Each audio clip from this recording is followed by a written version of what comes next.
성경은 갈라디아서 6장 11절에서 18절입니다. 갈라디아서 6장 11절에서 18절 말씀을 봉독해 드리겠습니다. 내 손으로 너희에게 이렇게 큰 글자로 쓴 것을 보라.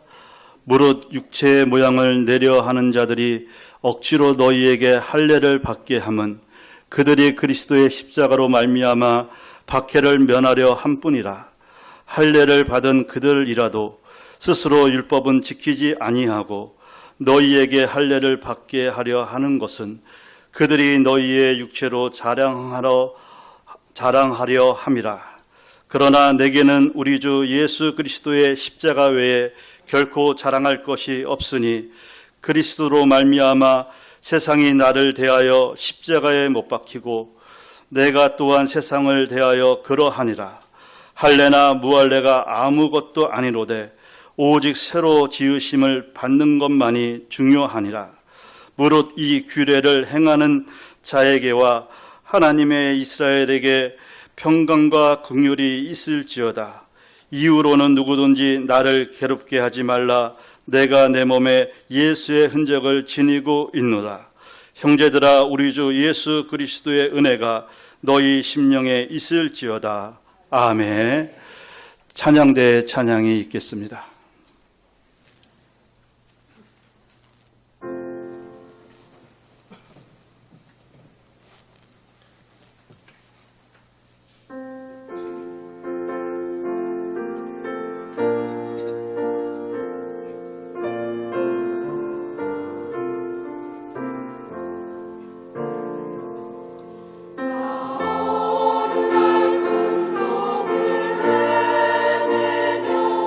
어느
네, 오늘 말씀의 제목은 그리스도인의 자랑이라는 제목을 가지고 하나님의 말씀을 살펴보도록 하겠습니다. 유치하고 참 우둔한 얘기지만 어렸을 때 이런 경험을 했던 적이 있습니다. 저뿐만 아니라 여기 계신 분들 중에 그런 경험을 하신 분도 없지 않아 있을 것이라고 짐작되기 때문에 제가 이 말씀을 드립니다. 제가 어렸을 때, 그러니까 학교 들어가기 전에 또 학교 초등학교 1, 2학년 어렸을 때 TV 만화 중에 가장 유명했던 만화가 여러 가지가 있지만은 대표적으로 로버트 태권브이 또 마징가 제트가 있었습니다. 내 동네에서 친구들하고 만나면 논쟁이 벌어졌어요. 누가 이기냐? 혹시 경험해 보셨습니까? 네, 외롭지 않아서 다행입니다. 저 같은 분이 또 있어서 다행입니다. 근데 이 논쟁은 이제 보통 이제 남자들이 이제 좀 더 이렇게 액션 있는 걸 더 좋아하다 보니까 남자들이 더 피 터지게 논쟁을 벌입니다. 침을 뱉으면서 태권브이가 이긴다, 마징가 제트가 이긴다고. 그러면서 결론은 없습니다. 누가 이기는지 최종 결론은 없는데 이기는 사람은 말재주가 더 좋은 사람이 이깁니다. 그런 경험이 있고 또 다른 경험이 있는데 제가 더 말씀드리고자 하는 것은 지금인데 친구들이 놀다가 갑자기 얘기를 합니다. 우리 집 어제 TV를 샀다. 그런 얘기를 합니다. 그래서 TV가 들어왔다는 것이에요. 그러니 그 얘기를 들은 상대 친구가 그러냐? 우리 집은 지난주에 냉장고가 들어왔다. 또 논쟁이 붙는 겁니다. 네, 실질적으로 냉장고는 들어오지 않았습니다. 근데 지기 싫으니까 냉장고는 없지만 냉장고가 들어왔다고 거짓말을 하는 친구가 대부분이었습니다. 그러니까 또 상대편 TV를 샀다는 그 친구가 또 이해 질세라 우리 집에 지난주에 세탁기가 들어왔다. 그러면서 경쟁적으로 붙습니다. 결국 마지막에는 그런 얘기 했던 기억도 있습니다. 우리 집에 밥통이 들어왔다. 네. 지금 보면 상당히 우습습니다. 밥통까지 샀나? 근데 생각해 보면은 어렸을 때 밥통이 없어서 밥을 하고 남은 밥을 밥그릇에 담아서 아랫목에 이렇게 따뜻하게 보관했던 기억이 있습니다. 이렇게 논쟁을 하다 보면은 우리 집에 이거 샀다, 저거 샀다 논쟁을 하고 그러다 보면 나중에는 어떻게 됩니까? 싸우고 들어갑니다. 그리고 더 이상 우리 집에 살 것이 없다고 생각되는 그 친구는 어떻게 합니까? 집에 가서 울면서 엄마한테 엄마 우리도 빨리 TV 사, 빨리 냉장고 사, 세탁기 사, 심지어 빨리 전화기 놔 울면서 애걸을 합니다. 근데 소위 말해서 이긴 친구들, 집에 이것저것 장만이 된 친구들은 의기양양합니다. 자랑합니다.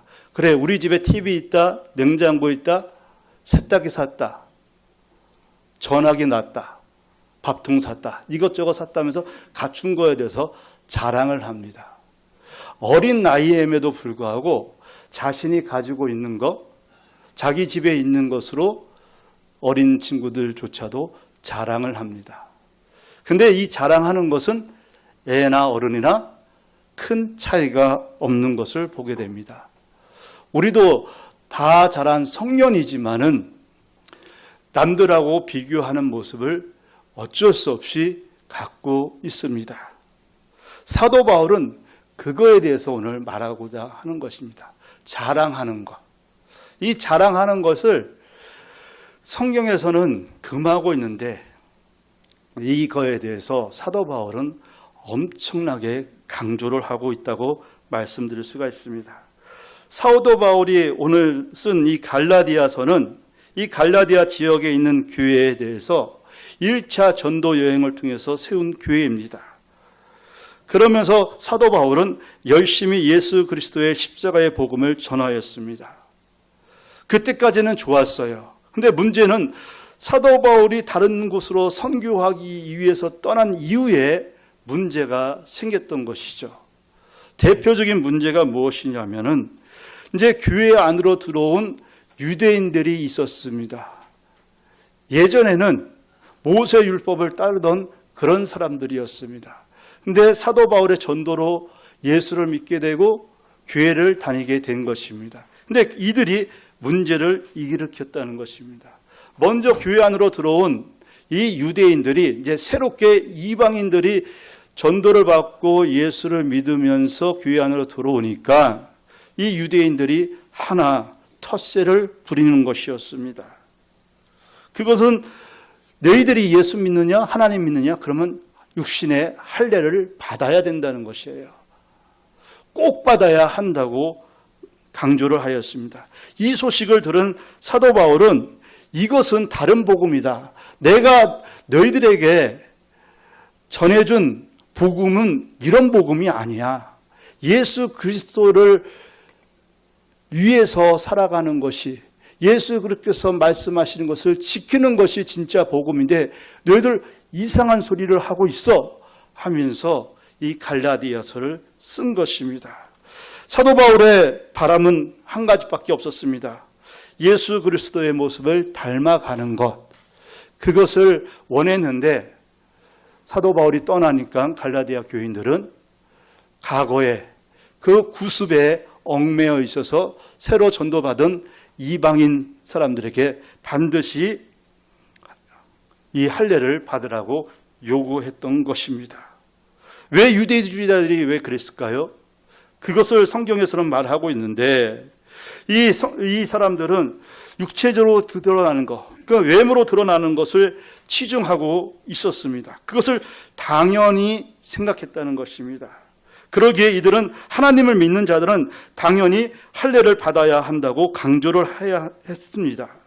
그러나 이런 것은 이 할례를 받아야 한다고 이렇게 강조한 것은 예수님의 가르침에 전혀 바라는 것이었고 이들의 꿍꿍이가 있었습니다. 그것은 한 가지였습니다. 12절에서 설명해 주고 있는데 십자가 때문에 받아야 할 고난을 면하려고 이렇게 머리를 쓴 것입니다. 사도 바울에 의해서 예수님께서 어떻게 33년의 인생을 사시다가 십자가의 고난을 받으시고 죽으시고 부활하시고 승천하신 것을 배웠습니다. 들었습니다. 근데 유대인 입장에서는 그렇게 살자니 예수님 믿긴 해도 예수님처럼 고난을 받고 핍박을 받는 것에 대해서는 자신이 없었던 것이죠. 그러면서 그들이 내세운 것이 바로 할례를 받으면 된다.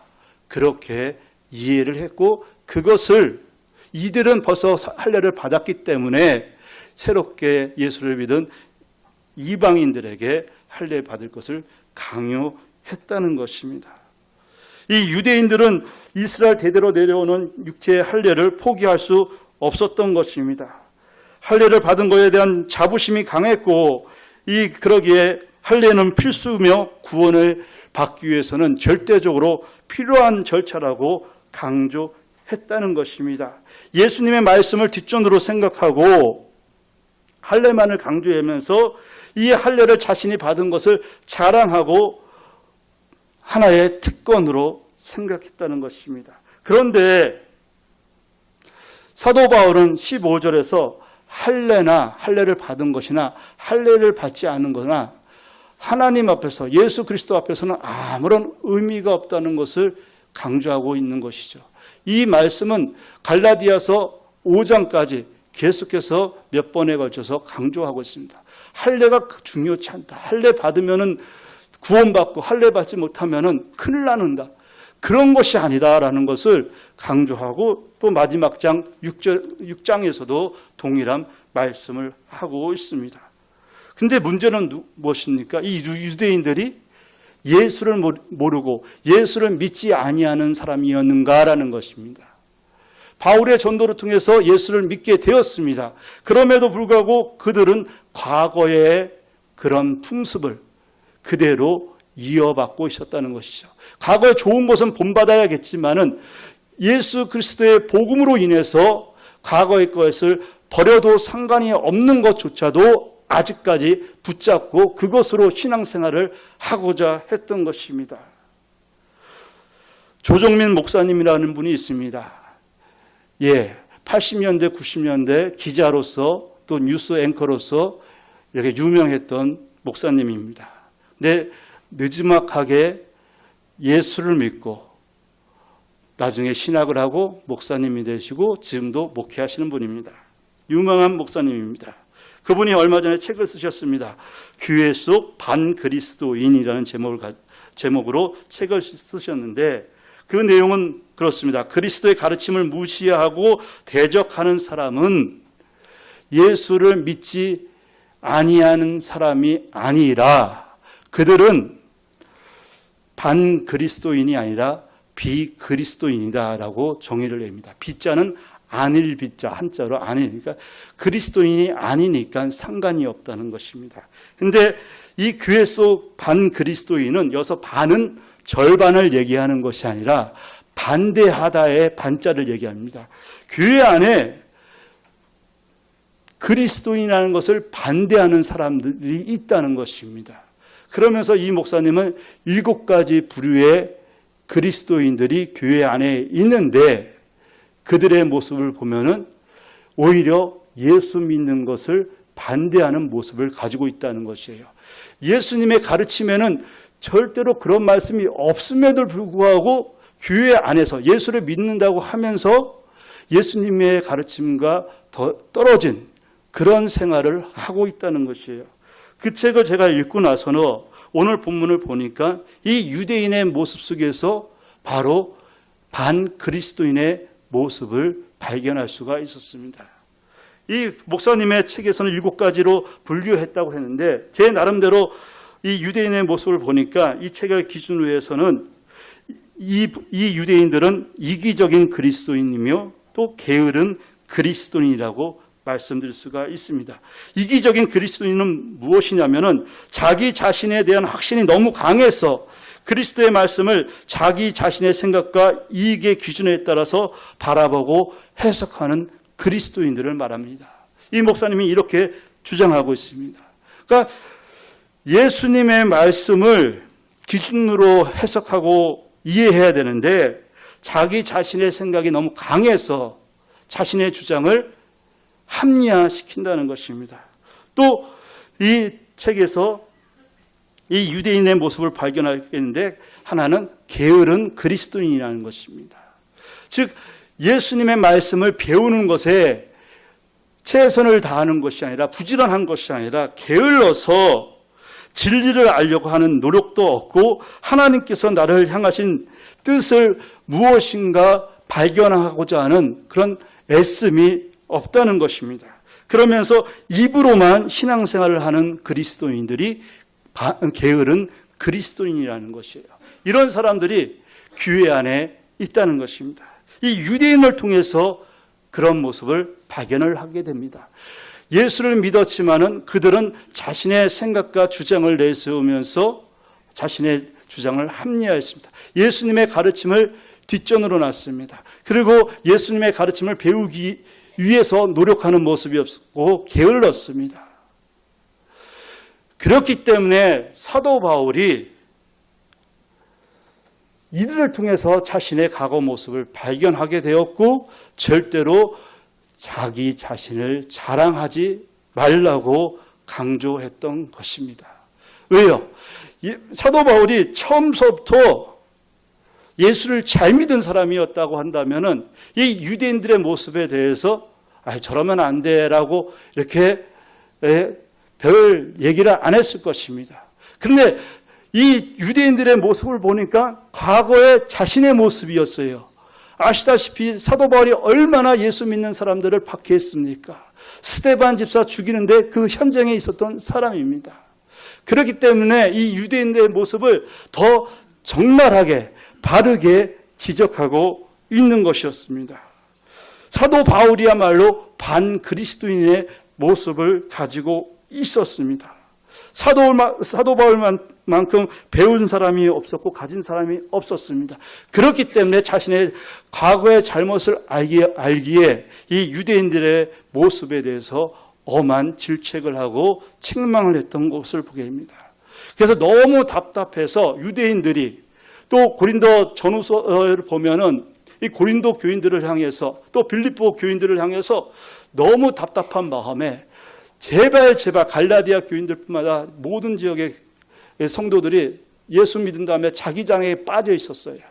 그래서 안 되겠다 싶어서 사도 바울이 그래 유치하지만 나도 너희들 기준으로 해서 나의 자랑을 한번 해보겠다. 너희들이 나는 이렇다 저렇다 하면서 너희들 잘난 맛에 예수를 믿는데 그러냐? 그럼 내가 유치하지만 너희들 기준으로 나의 자랑을 늘어놓겠다 하면서 설명하는 구절이 있습니다. 빌립보서 3장에 보니까 설명하고 있습니다. 나도 8일 만에 할례를 받았다. 이스라엘 족속이고 베냐민 집하고 히브리인 중에 히브리인이요 율법으로는 바리새인이야. 오늘날로 얘기하면 명문대에 나왔다는 것이에요. 강남의 부잣집에서 뼈대 있는 집안으로서 조상 대대로 상류층에서 산 사람으로서 나도 배울 만큼 배웠고 출세할 만큼 출세했다고 자랑합니다. 거기다 또 고린도후서 11장에서는 어떻게 말하냐면은 그들이 히브리인이냐 그들은 자기 자랑에 빠져 있는 사람들을 얘기합니다. 이 고린도 교회 같은 경우는 분파를 지었습니다. 패를 이뤄가지고 교회 안에서 우리 파가 최고야. 우리 파. 그러니까 대표적으로 바울파가 있었고 아볼로파가 있었고 게바, 베드로파가 있었습니다. 그러면서 우리 파가 최고야 하면서 자기 잘난 맛에 신앙생활을 하는 사람들이었습니다. 그들을 향해서 지금 사도 바울은 얘기합니다. 그들이 여기서 말하는 그들은 자기 자랑하는 사람들인데 히브리인이냐? 나도 그러하다. 그들이 이스라엘이냐? 그럼 나도 그렇다. 그들이 아브라함의 자손이냐? 그럼 나도 맞다. 그들이 그리스도의 일꾼이냐? 정신없는 말로 하거니와 나는 더더욱 그렇다 하고 하면서 제발 잘난 척에 빠져 있어서 지금 엉뚱한 모습을 보이지 말라는 것입니다. 사도 바울은 깨달았습니다. 진짜 예수 그리스도를 믿으니까 세상의 이력이 과거에 하나님에 대해서 잘 알고 있다는 자부심의 지식이 하나님 앞에서는 아무런 의미가 없다는 것을 알았습니다. 바울은 이렇게 성도들이 분파를 만들어서 파벌을 만들어서 스스로 자랑하며 예수 그리스도의 가르침을 전하는 바울의 사도로서의 권위를 부정하는 것을 보면서 사도 바울의 가르침을 무시하는 것을 보면서 너무 안타까운 마음으로 자신을 소개하면서 이 모든 것이 예수 안에서 아무런 쓸모가 없다는 것을 지금 밝히고 있는 것입니다. 자신이 경험했으니까 안타까운 마음으로 이 성도들에게 말하는 것이죠. 이 성도도 누굽니까? 과거에 묶여있는 사람들입니다. 과거의 이력이 신앙생활에 도움이 되기는 하겠지만은 필수적인 것은 아니라는 것을 강조하고 있다는 것입니다. 우리도 하나님의 자녀로 생활할 때 조심해야 될 것은 무엇입니까? 본질은 사라지고 형식과 외형적인 것에 치우치는 모습이 있지 않은가 살펴봐야 한다는 것입니다. 자기 자신의 신앙생활이 하나님과의 만남을 사모하고 있는지, 그분의 말씀에 귀를 기울이며 또 삶에서 말씀을 실천하고 살아가고 있는지 점검해야 된다는 것이죠.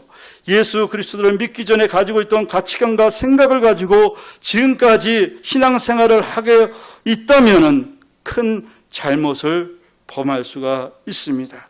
유대인들이 예수를 믿었지만 그들이 예수의 십자가가 너무너무 힘들고 고됐기 때문에 할례라는 다른 편법을 사용해서 자신의 과거를 자랑하며 살았던 것처럼 오늘날 우리도 자신의 학력이나 재력이나 경력을 내세우며 예수 그리스도의 말씀을 소홀히 하고 있지 않은지, 그래도 나의 신앙의 모습이 옆에 앉아있는 성도들보다 좀 내가 더 낫지 않은가라고 자평하고 있는지 돌아봐야 한다는 것입니다.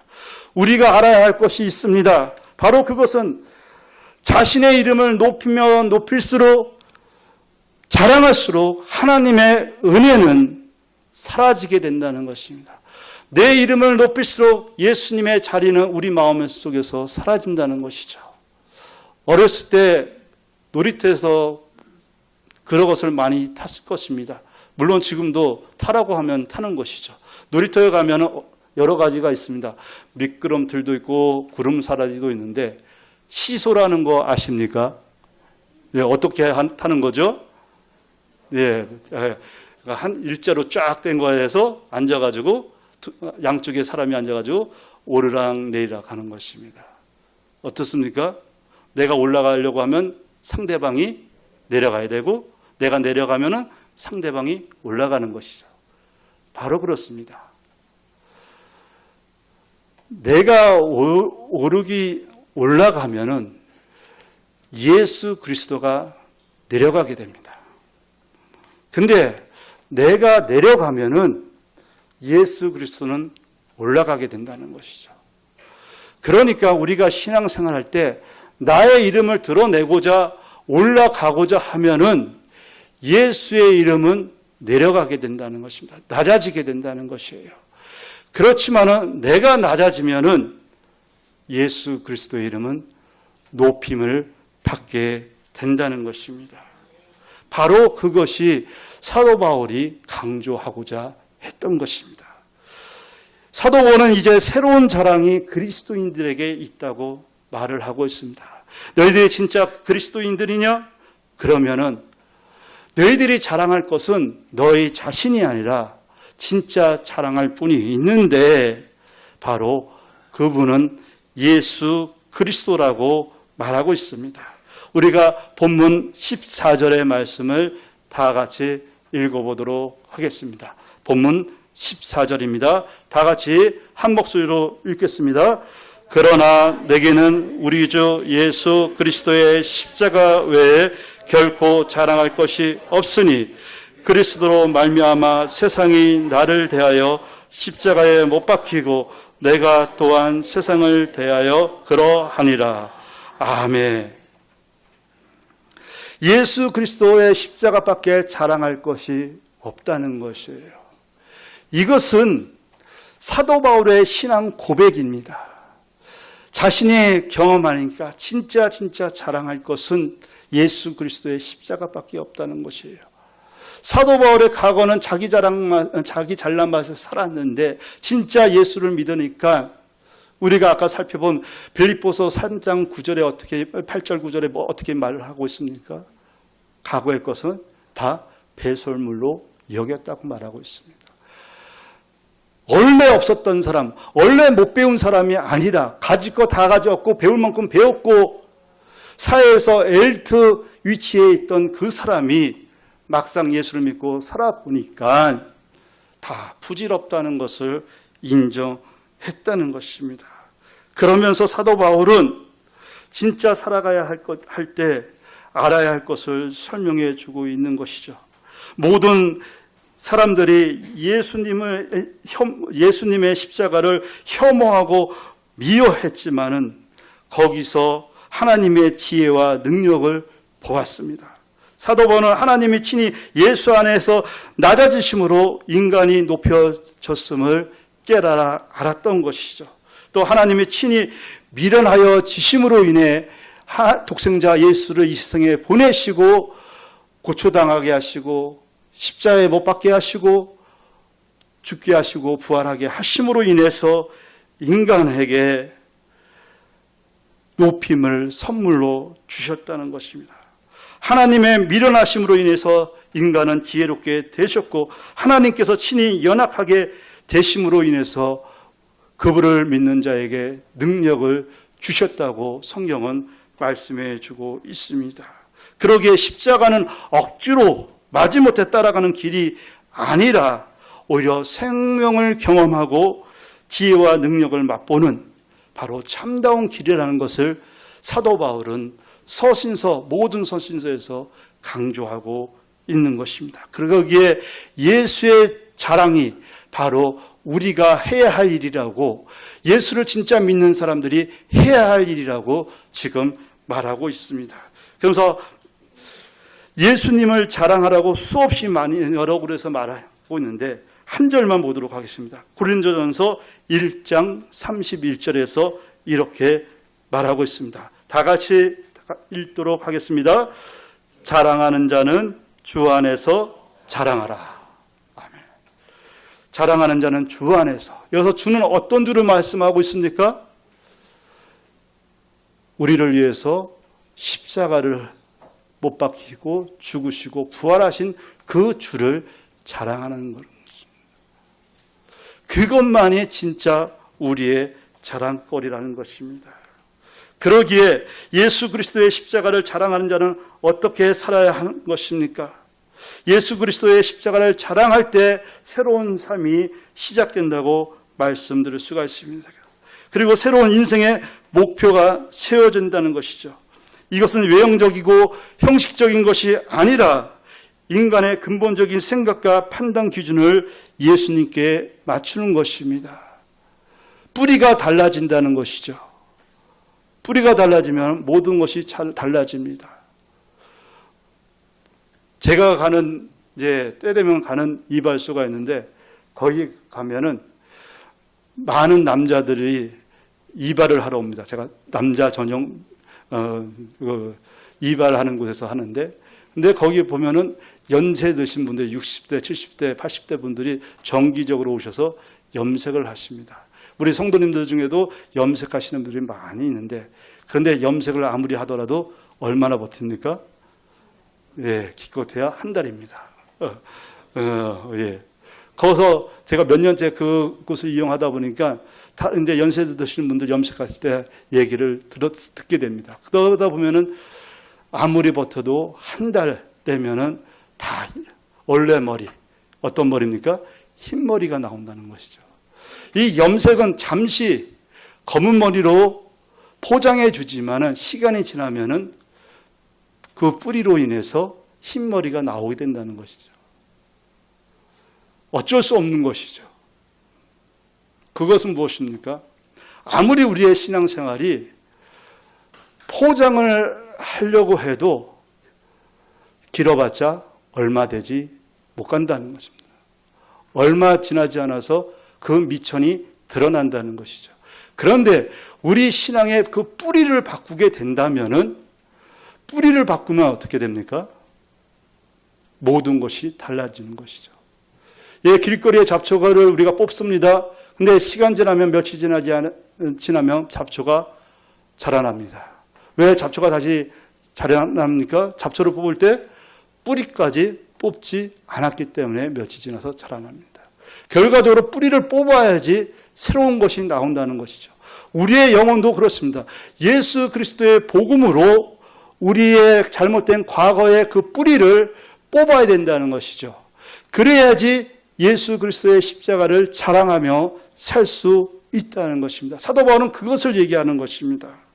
예수 그리스도께서 겪으신 십자가의 사랑으로 자랑을 삼으라는 것은 이것을 우리의 영적인 뿌리로 삼으라는 것입니다. 그 뿌리를 삼을 때 우리의 모든 것이 바뀌어지고 새로운 인생을 살 수 있다는 것입니다. 그러기 위해서는 어떻게 하라는 것입니까? 그 뿌리를 갖고 사는 사람들은 17절에 보니까 예수의 흔적을 가지고 있다는 것이에요. 예수의 흔적. 예수의 흔적은, 이 흔적이라는 단어는 원어 헬라어에 의하면 스티그마라고 읽습니다.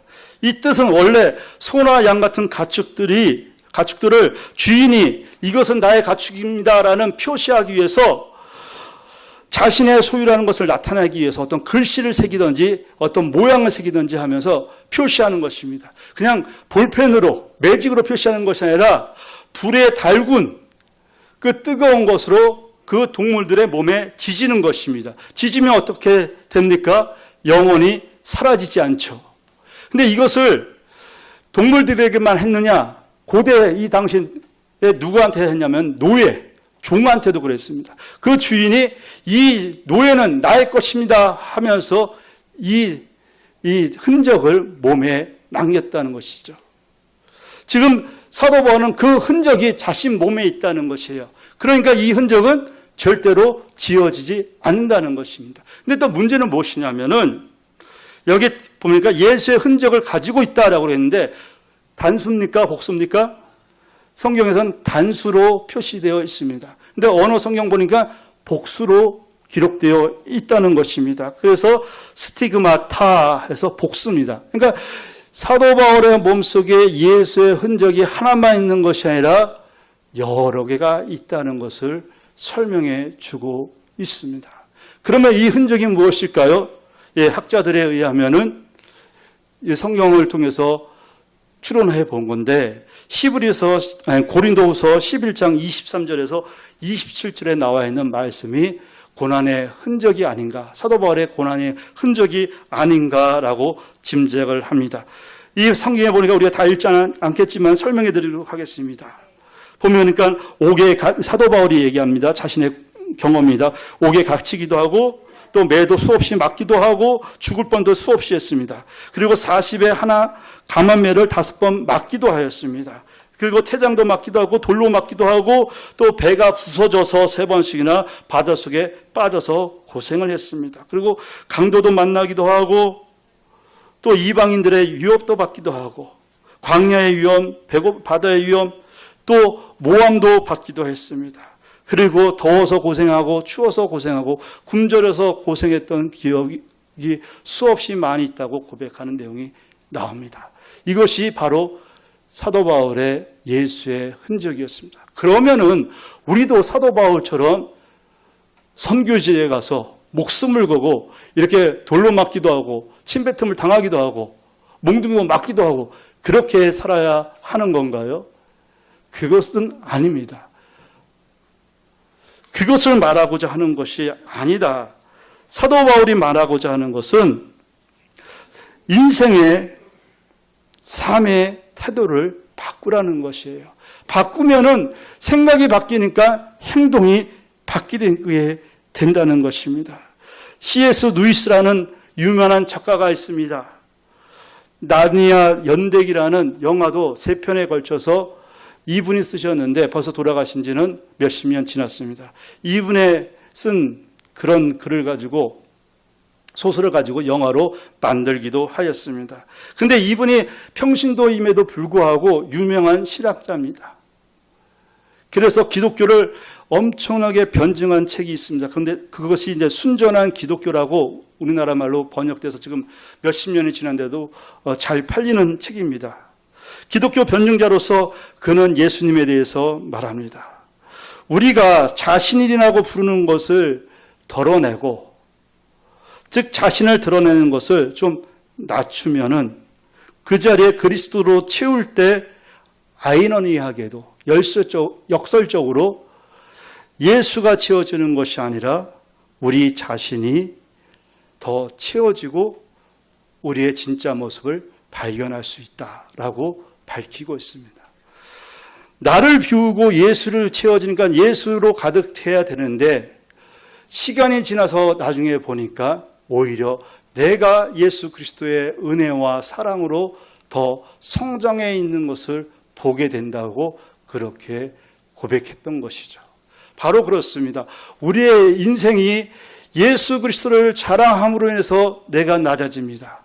그런데 시간이 지나면 지날수록 나의 영혼은 예수 그리스도로 인해서 더 성숙하게 된다는 것이죠.